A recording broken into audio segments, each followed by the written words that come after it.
एक भक्त जगन्नाथ क्षेत्र में, उनका नाम नारायण मुदली है,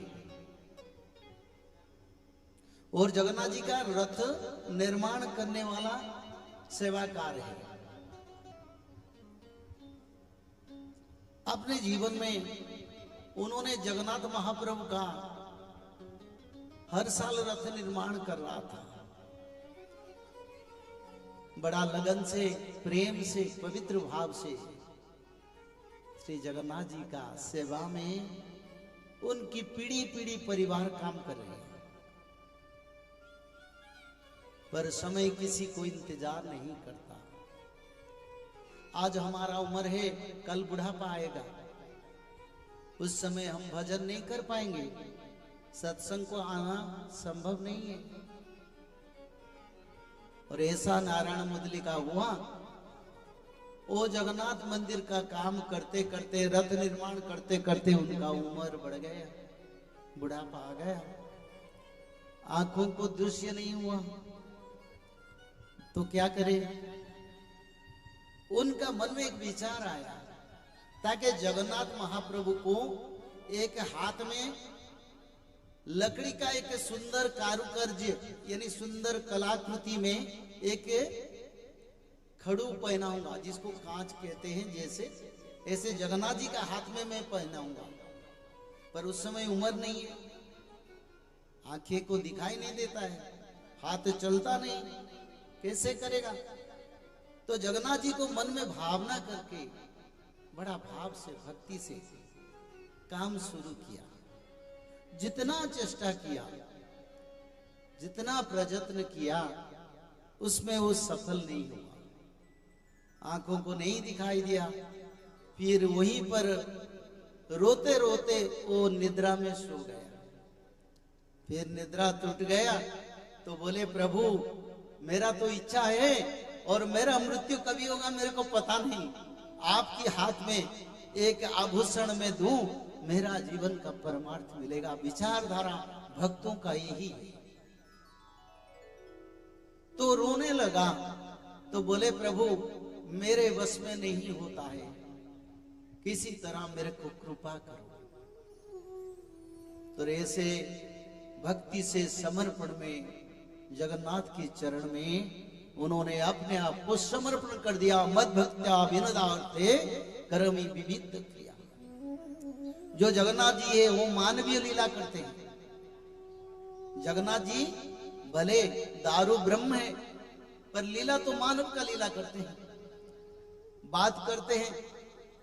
ऐसे कोई भक्त जगन्नाथ क्षेत्र को जाएगा बिना भोजन से आएगा, ये संभव नहीं है।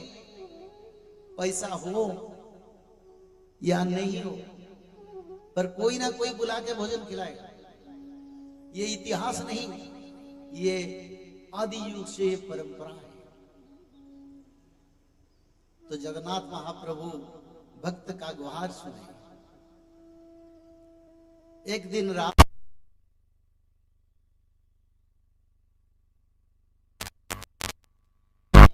बोले, मैं जगन्नाथ जी का आभूषण आप निर्माण करने के लिए बोलते थे ना, मैं उसको करूंगा। तो वो जो सेवाकार है, जो बड़ा ही है, वो बोला, मैंने तो नहीं कर पाया, अगर बेटा तुम कर लोगे तो मेरे के लिए बड़ा तुम्हारा एहसान होगा। तो रात भर उन्होंने जगन्नाथ जी का आभूषण बनाया। कौन? स्वयं जगन्नाथ जी आके, और आभूषण को बना के सुबह चल गए।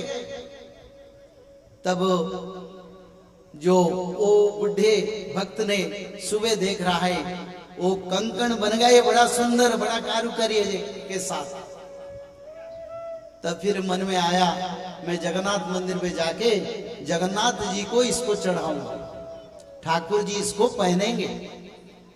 तो जाके श्री जगन्नाथ महाप्रभु के जो मुख्य सेवक है, उनके पास जाके पहुंचे। बोले, मेरा तो उम्र हो गया और ये प्रभु जी के कृपा से बने हैं, मैं चाहता हूं ठाकुर जी इसको पहने और मेरे जीवन उसका बात प्राण त्याग हो। भाव, भक्ति, विश्वास, अटूट विश्वास, ठाकुर जी पहनेंगे और मेरे को परमार्थ मिलेगा। तो उन्होंने जब ठाकुर जी के सेवक को बोला तो सेवक ने जाके देखे जगन्नाथ जी पहले से जो कंकड़ हाथ पर लाए थे, पहने थे, वो खराब हो गया और भगवान के हाथ से निकल जाता है। यानी पहले से प्रभु अपने हाथ को भी प्रस्तुत करके रखे थे ताकि मेरा भक्त लाएगा मैं पहनूं। और जगन्नाथ जी उसको पहने और उसका बाद ऐसे भक्त का मृत्यु हुआ, परमार्थ का प्राप्ति हुआ। ऐसे जगन्नाथ जी और स्वयं जगन्नाथ जी मुख्य सेवक को बोले रात को, बोले ये जो कंकड़ मैंने बनाया, क्योंकि मेरे भक्त के लिए मैं काम करता हूं, कभी दास बनता हूं, कभी दूत बनता हूं, कभी सेवक बनता हूं, मैं भक्त से दूर नहीं हूं। इससे जगन्नाथ जी का महिमा है, क्योंकि जगन्नाथ नाथों का नाथ, जगत का नाथ, चारों धाम दर्शन ना करो, एक बार जगन्नाथ क्षेत्र में जगन्नाथ को दर्शन करो तो परमार्थ प्राप्ति हो। आनंद से हरि हरि। व्यासदेव जी स्कंद पुराण में लिखे हैं, सब तो क्षेत्र है जहां भक्तों को प्रचेष्टा करना है, जहां भक्ति करना है, पर एक ऐसे क्षेत्र है जो जगन्नाथ क्षेत्र है, दर्शन मात्र के मनुष्य को परमार्थ मिलता है।